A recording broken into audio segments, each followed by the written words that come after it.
Hello guys, कैसे हैं आप। हमारे यूट्यूब चैनल में आपका हार्दिक स्वागत है। आज का ब्लॉग कुछ ज़्यादा ही नेचुरल होने वाला है, तो ब्लॉग के साथ बने रहें। इसमें हम शेयर करेंगे कुछ इंटरेस्टिंग स्टोरी और कुछ शायरियाँ जो आपको काफ़ी ज़्यादा पसंद आने वाली। तो आपके लिए प्रस्तुत है एक ऐसी शायरी जो आपके मन को छू जाएगी। तो प्रस्तुत है आपके लिए एक ऐसी शायरी जो आपके मन को छू जाएगी। ना होगा कोई पुनर्जन्म, ना मिलेगा कोई ब्रह्मांड दूसरा। यदि अपने प्रिय को यहाँ खो दिया, मानो अनंत काल तक खो दिया। फिर न यह रूप मिलेगा, ना यह नाम होगा, ना इस तरह सुकून देती हुई कोई शाम होगी। जो समेट सकते हो इसी एक जीवन में समेट लो, क्योंकि इसके बाद सर पे एक अंतहीन सूनापन होगा। ना फिर यह सावन बरसेगा, ना फिर यह तड़प होगी, ना फिर दो रूहें इस तरह मिलने को रोएंगी। जो आज है बस यही सच है मेरे दोस्त, बिछड़ गए हैं तो फिर ख्वाबों में मिलकर भी ना मिलेंगे। दोस्तों, मिर्ज़ा गालिब ने क्या खूब कहा है। आंसू को लाख समझाया तन्हाई में आया करो। आंसू को लाख समझाया तन्हाई में आया करो। यूं भरी महफिल में तमाशा बनाया ना करो।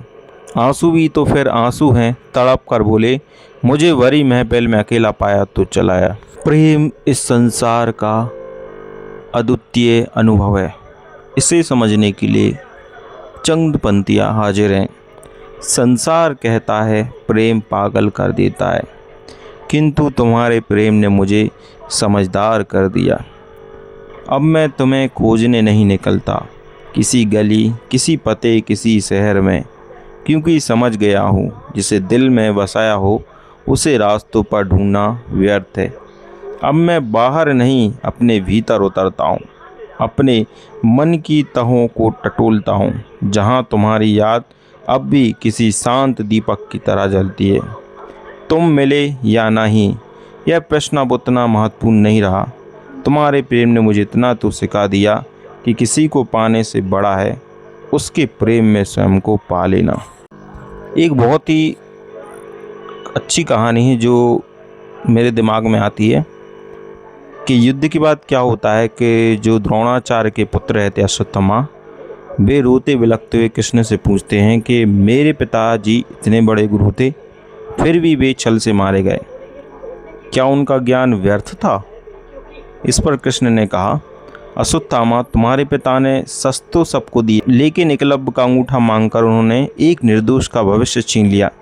और जो गुरु अपने स्वार्थ के लिए किसी निर्दोष की प्रतिभा को चले, उसका अंत छल से ही होता है। याद रखना, जब हम किसी को आगे बढ़ने से रोकते हैं तो हम उसे नहीं रोकते, बल्कि अपने पतन की नींव रखते हैं। और वो पतन एक दिन हमारे सामने आकर पूछता है।